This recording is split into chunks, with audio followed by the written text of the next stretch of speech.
To learn more about earning college credits with study hall courses, visit gostudyhall.com or click the link in the description. I'm Sabrina Cruz, and this is Study Hall, Code and Programming for Beginners. When we interact with programs in our lives, they might seem complex and even magical. Like with just a few tippity taps of your keyboard, you were able to access a worldwide web of information, sort through it, and somehow end up here with me.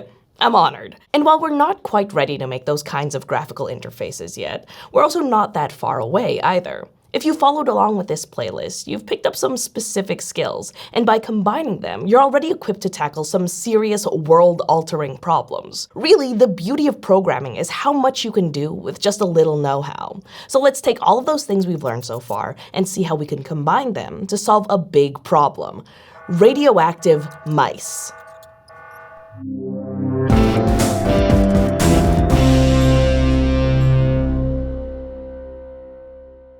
In this course, we're breaking up programming into individual chunks. This lets us grasp what each bit of code does, but the magic happens when we combine all those pieces together.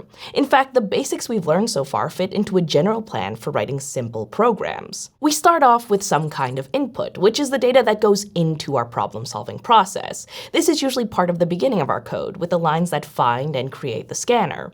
Remember, the scanner is a tool we use to collect input from the user. Taking input from the user gives our program some flexibility, since the exact same code can be run and interacted with to produce different results depending on the input from the user.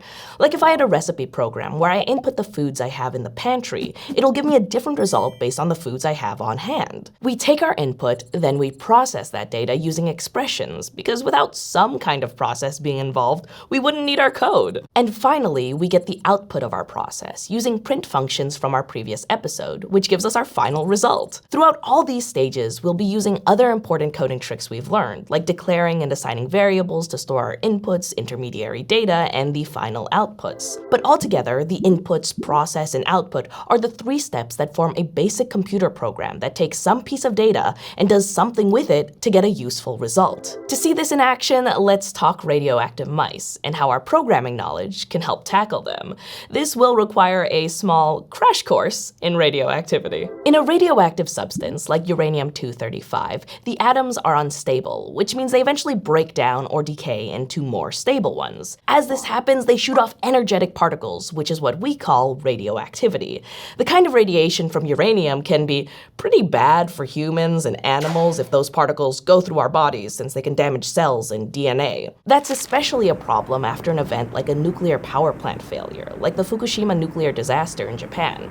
There can suddenly be lots of radioactive material around, exposed to the environment.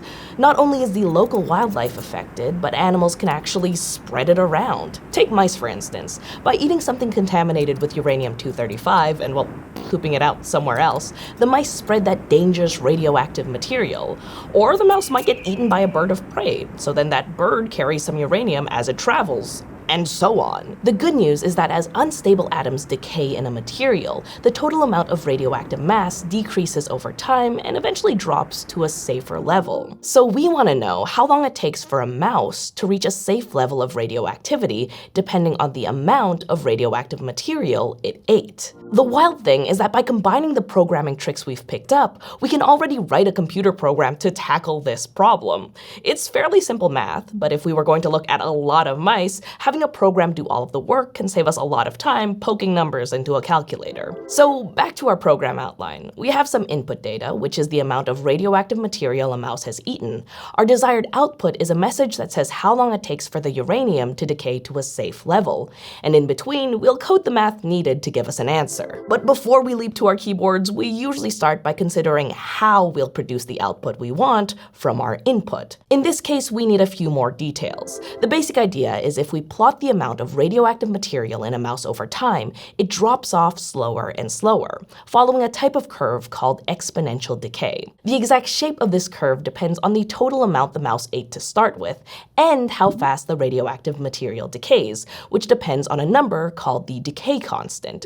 The decay constant is a number physicists have already measured, described with the Greek letter lambda, and it changes depending on the material. This equation gives us the final amount of radioactive material based on how much time has passed, but we're looking for the reverse. We'll have a final goal amount and need to know how long that'll take. So we'll need to do a bit of algebra to get us there. First, we'll divide both sides by our starting mass. Then we'll need to take the logarithm of both sides to cancel out that exponent. Then we can divide both sides by negative lambda, and now we have an equation that solves for time. Now, you may be wondering why we're talking about math in a programming course, but both math and programming are kind of forms of applied logic. Your programs might not always require something like logarithms, but they will often have some kind of math involved. And for our purposes, this equation is the bit that really matters. Now we have a math function that describes the length of time it takes for the mass of radioactive uranium-235 to drop from one level to another, which is the answer to our question. As for our mouse, we'll just say a safe level of uranium-235 is less than half a gram left inside. That will be n in our equation, and it will be the same every time our program runs. And our initial amount, N0, will be however much uranium our mouse ate, which will be the input for our program. So our solution to the problem is to calculate the time it takes for the uranium in a mouse to fall to half a gram, depending on the amount it consumed, which is all described by our equation. Congratulations, we've mapped out our computer program. In our code, the program will involve scanning in the input data for the mass, implementing our particular math in the code, and then printing out the output from our equation. While it took a lot of time to get to the programming part, in practice, it saves a lot of time sketching out the structure of a solution before we start thinking about the code specifics. But now, we're ready to dive into some Java. First, there are two tools we'll need to import at the start of our program, because they aren't available in Java by default. We'll be using the scanner to collect input, so we'll need to import them from the utility library, and we'll be using logarithms in our equation, so we'll need to import the math tools from the language library. Now, in the main block of our code, we'll start off by defining the inputs to our program that are always the same, no matter how we run our code: the decay constant and the safe amount of mass. First, we're dealing with decimal numbers here, so we'll have a double that represents our decay constant, lambda. This way, we always know it's the decay constant and not just some random number in our equation. Now, it turns out that lambda is a very small fraction that would require more than 10 decimal spaces.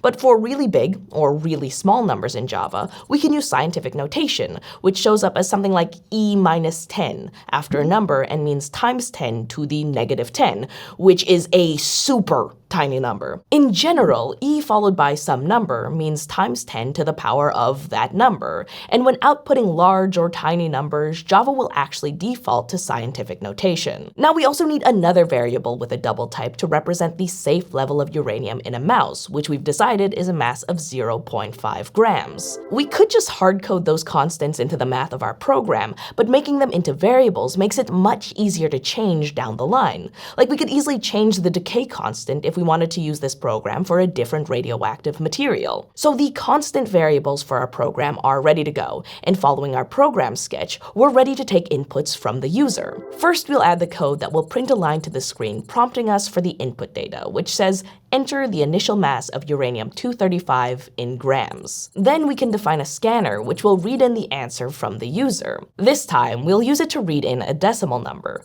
We can do this with the method nextDouble, which will take in the next real number the user inputs and assign its value to a double called starting mass, since it'll represent the starting mass of the uranium-235 the mouse ate. Now that we have the user's input, we can focus on the process bit of our program.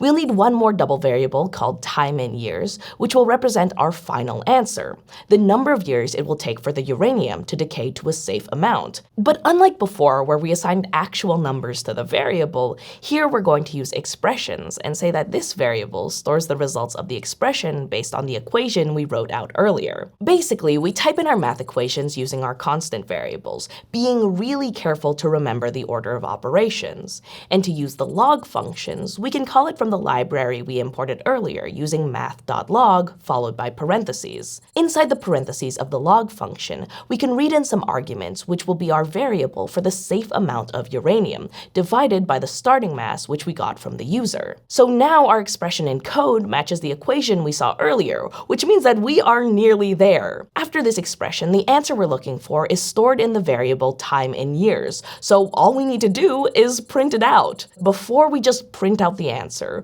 we'll use the print function to say what this output output is along with our final answer. With that, we now have some code that can tell us how long we have to wait for the uranium in a given mouse to decay enough to not be a danger to its environment. For instance, if we run our code with an input of 1 gram, we get an answer of just over 7?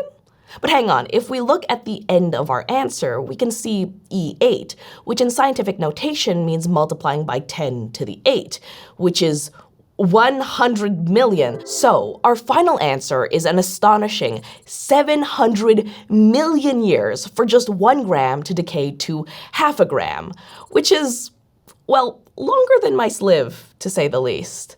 Looks like uranium-235 sticks around for a while.